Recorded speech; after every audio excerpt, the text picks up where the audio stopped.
só uma conversa mesmo, é uma reflexão, e que surgiu de um diálogo que a gente estava tendo em casa esses dias.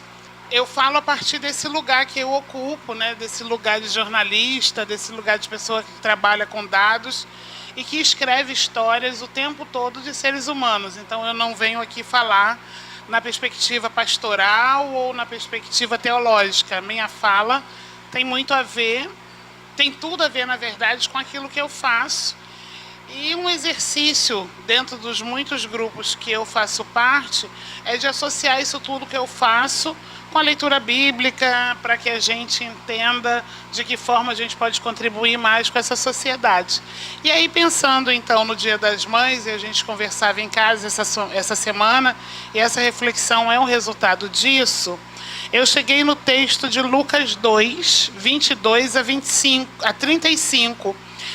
E, de alguma forma, a gente, com a nossa tradição protestante, de modo geral, a gente tem muito medo de falar de Maria, né? A gente fala muito pouco de Maria, porque a gente foram dizendo para a gente que falar de Maria era uma questão católica, né? Então, a gente foi tirando Maria da nossa liturgia, a gente tirou Maria dos nossos estudos, acho que com medo, né, de reconhecer e de confundir, que reconhecer o papel de Maria dentro da história de Jesus é tão fundamental e tão essencial, e a gente foi tendo medo de confundir isso, né, com a teologia católica que diz que Maria tem o mesmo lugar porque dela veio o Salvador. Então, a gente tem que reler, né, dentro da nossa própria perspectiva protestante, e a gente vai descobrindo cada vez mais coisas muito interessantes sobre Maria. Então, Lucas 2, 22 a 35. Eu vou pedir, se alguém achou, que leia, são 13 versículos, alguém lê 6 versículos e outra pessoa lê 7, por favor. Lucas 2, 22 a 35.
Então, era um costume, né, de, passado aí o tempo do nascimento, que se levasse o primogênito para apresentar no templo. É isso que o texto fala, e se levava junto 2 pombinhas e duas rolinhas, né, como sacrifício. E lá perto do templo estava Simeão, que era considerado, de acordo com o texto bíblico, um homem justo e piedoso, e que esperava a consolação de Israel, ou seja, ele esperava que o Salvador chegasse. E diz o texto que o Espírito Santo estava sobre ele. E mais do que isso, o Espírito Santo também tinha revelado para ele que ele não morreria sem antes ver o Salvador. E aí chega lá a família de Jesus para apresentar o primogênito, o primeiro filho, né, de Maria.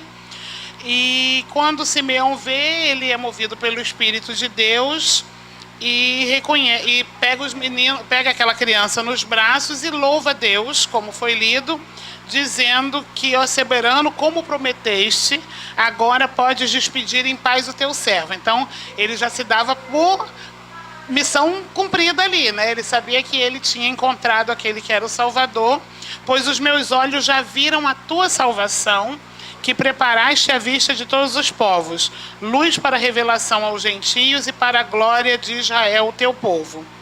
E aí, obviamente, que o pai e a mãe de Jesus, Maria e José, ficaram extremamente admirados com isso, né, do que era dito a respeito daquela criança.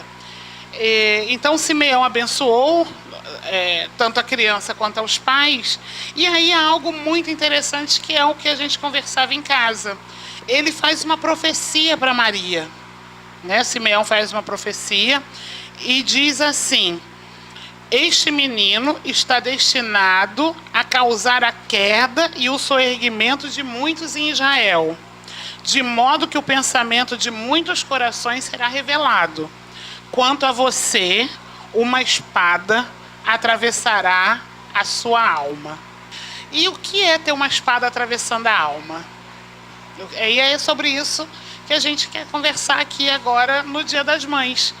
Porque eu tenho a impressão que não faltam mães, sobretudo nesse Brasil, e a gente vai falar do Brasil porque é a nossa realidade, sobretudo na nossa cidade porque é a nossa realidade, que estão com espadas atravessadas em suas almas.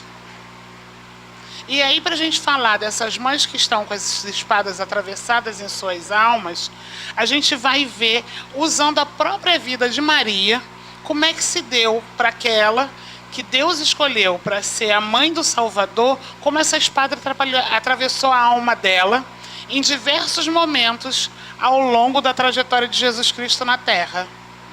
Então, eu peço que vocês fiquem com a Bíblia aberta, porque, como eu disse, a gente não tem nenhum hábito, nem o costume de ir ao texto buscar Maria.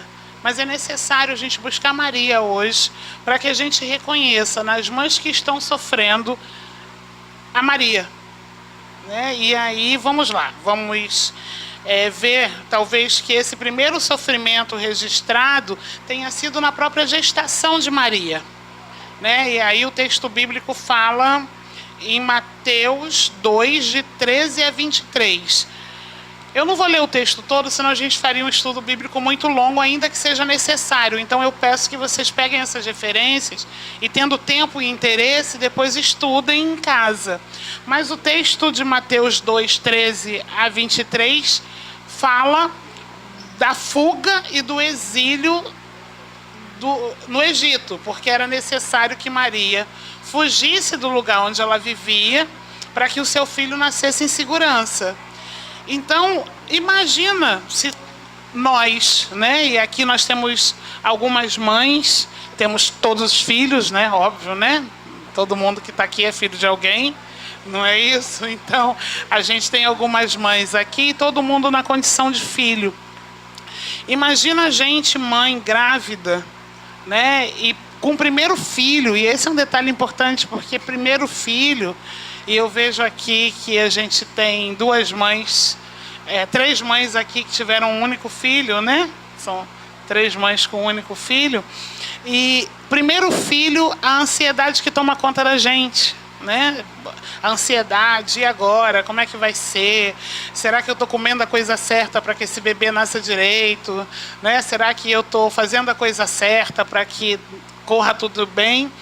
E, de repente, você ali grávida, com toda a expectativa que gera o nascimento de um filho, sobretudo do primeiro filho, porque é um mundo desconhecido que vem diante de você, e você descobre que você tem que abandonar a sua terra, a sua casa e seus parentes. Você descobre que você tem que abandonar todo mundo que minimamente ia te dar condições que ia te dar o mínimo de apoio necessário, ou o máximo, dependendo do contexto, para que você tivesse um filho em segurança. E aí ela vai embora. E quando sente as dores do parto, ela não encontra sequer lugar para ter o parto. Aí é a história que a gente conhece, que então vão para uma estrebaria e lá então Jesus Cristo nasce. E pensar nessa condição de exílio que nenhuma de nós aqui precisou experimentar, é pensar na condição das mulheres hoje, imigrantes e refugiadas, que são por necessidade ou obrigação, precisam deixar os seus lugares em busca de uma vida segura ou de uma vida com um mínimo de dignidade. E não são poucos os relatos, como o que eu conheci, de mães e pais também que são obrigados a se separar dos seus filhos, porque num primeiro momento não tem condições de trazê-los ou de fazer com que essa nova vida seja desfrutada por todo mundo, porque é uma vida nova e desconhecida também. Então a gente vê aí no jornalismo e na literatura inúmeros casos de mulheres que se veem obrigadas a abandonar os seus lugares, né? Por guerra, perseguição, por fome, por violência, né? E Maria se encaixava justamente nesse quadro de uma mulher que, por perseguição, teve que abandonar sua terra. Então a gente vê aí a espada atravessando no primeiro momento o coração quando Jesus sequer tinha nascido. Uma outra história que eu acredito que tenha atravessado o coração de Maria é de Lucas 2, 41 a 52. E eu imagino que tenha atravessado muito o coração de Maria mesmo, da mesma forma que a primeira, é quando ela perde Jesus com 12 anos no templo. Ela perde o filho. E a Bíblia diz que só reencontra 3 dias depois. O meu filho mais velho, uma vez eu consegui perdê-lo na Praia Vermelha, aquela praia que vai daqui ali na geladeira, né? É o tamanho da extensão da Praia Vermelha. E eu perdi o Marquinho por talvez 1 minuto. Eu acho que, forçando a barra, eu perdi o Marquinho por 1 minuto. E é um minuto desesperador. É desesperador. E o Marquinho parece que ele tinha alguma vocação para se perder. Uma vez a minha irmã o perdeu no Parque da Mônica. Demorou um pouquinho mais de 1 minuto, talvez uns 4, né? Mas foi igualmente desesperador. Né? A sensação de perder um filho é desesperadora. E eu não estou falando aqui de perder por morte. É dele sair da sua vista quando ele ainda requer de cuidados de você. E Maria ficou distante de Jesus 3 dias. Ela só reencontrou depois de 3 dias. O texto também fala que chegaram a viajar, né? E aí eu tinha um teólogo para me dar uma orientação, né? Privilegiada. Então ele estava me dizendo que nessa festa da Páscoa, Jesus foi ao templo, nem era necessária a presença da mãe, né? Não era hábito que a mãe fosse, mas Maria foi. Né? Talvez para ficar perto do filho mesmo. Porque às vezes a gente não é necessário que a gente vá, mas a gente quer ir para poder ficar perto do filho. E aí Maria foi e se viajavam em grupos familiares. Possivelmente as crianças viajavam com outras crianças, uma forma de se organizar, porque era uma peregrinação. Né? E no final do primeiro dia, né, quando possivelmente as famílias se encontravam todas, é que Maria percebe que Jesus não está no grupo. Então era o final do primeiro dia de viagem. Então isso significa que viajaram um dia, voltaram mais um dia e ficaram procurando Jesus e o encontram no templo. 3 dias. Então é imaginar o que espada atravessa o coração de uma mãe. Se por 1 minuto é uma dor que a gente tem medo de experimentar, imagina por 3 dias. E aí a gente vê, né, muitas histórias também, ainda hoje, de crianças que desaparecem. E voltando para a minha experiência profissional, há muitos anos atrás, eu acho que há uns 15 anos atrás, há 16 anos atrás, eu trabalhei na Fundação da Infância e Adolescência do Governo do Estado do Rio de Janeiro, a FIA, e assessorava um programa chamado SOS Criança Desaparecida, que eu acho que é bem conhecido, todo mundo conhece, né? E cada rostinho daquele, eu comecei a trabalhar no SOS e a gente começou a divulgar em propagandas, né, os rostinhos das crianças desaparecidas, o que fez o programa ser tão conhecido. Por detrás de cada rosto daquele, uma história, né, terrível. E eu atendi essas mães e algumas dessas histórias passaram pelas minhas mãos. E não há como ser indiferente à dor de uma mãe que perde o seu filho. Uma outra ocasião que talvez não, eu afirmo enquanto mãe e mulher, que essa espada atravessou o coração de Maria, foi quando ela vê o sofrimento do filho a caminho do Calvário. Né? E ela também fica aos pés da cruz. Eu vou pedir que alguém, esse é um versículo só, os outros dois a referência, Mateus 2, de 13 a 23, Lucas 2, 41 a 52, e João 19, 25 é um versículo só, então eu vou pedir que a gente leia.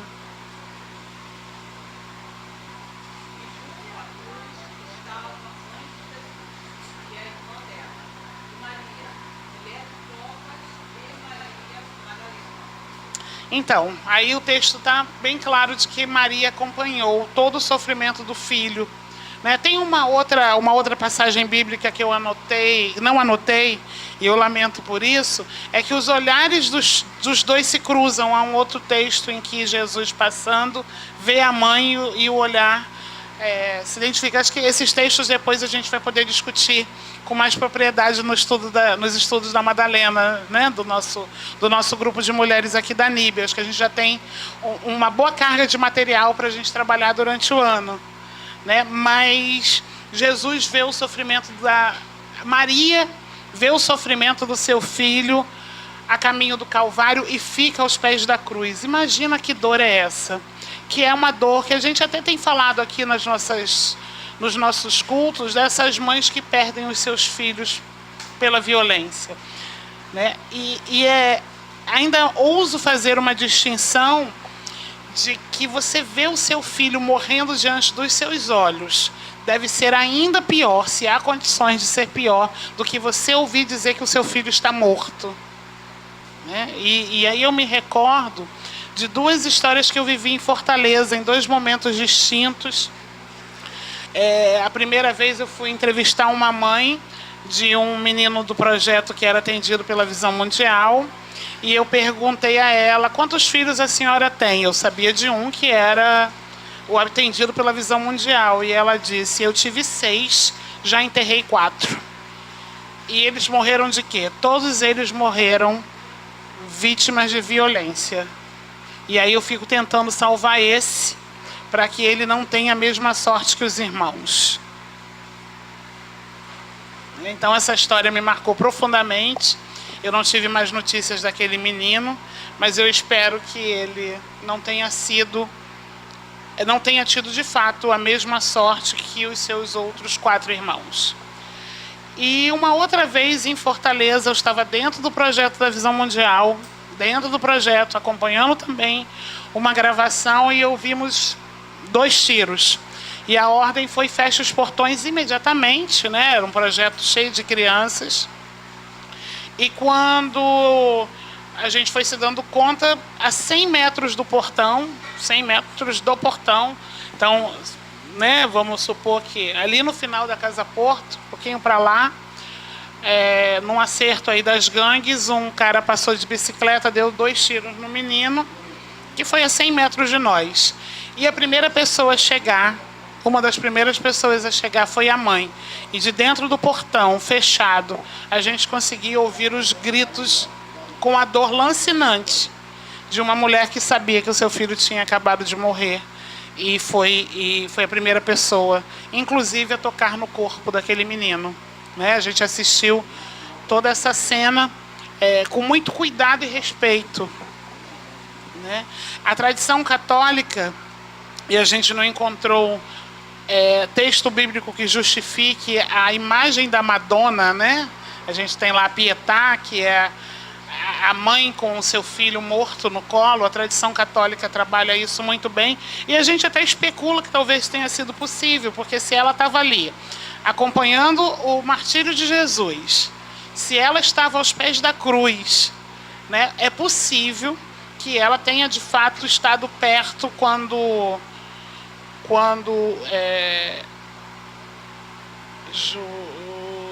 Cirineu, né? José de Arimateia, obrigado pela ajuda, pede a Pilatos o corpo de Jesus para o enterro, né? E as mulheres, né, vão e tratam o corpo para o sepultamento. É possível que Maria esteja perto, que a imagem da Pietà de fato tenha acontecido em algum momento, a gente não sabe, mas é possível também que o nível de dor causado por um coração, por uma espada atravessada no coração, tenha retirado Maria de cena. Né? Me recordo da minha avó, há muitos anos atrás, quando morre um tio meu, irmão da minha mãe, e eu lembro da minha avó chorando e dizendo: uma mãe nunca deve enterrar o seu filho. Né? E isso para a gente no mundo ocidental faz muito sentido, sobretudo no Brasil, onde a gente não tem tradição de guerra. Né? Lembrando que em determinadas culturas uma frase como uma mãe nunca deve enterrar o seu filho não faz o menor sentido, porque as mães, como as mulheres de Atenas, estavam mais do que acostumadas a enterrar os seus filhos porque eles iam para a guerra. Mas para a gente que não tem essa tradição, a dor de uma mãe enterrar o seu filho é extremamente profunda.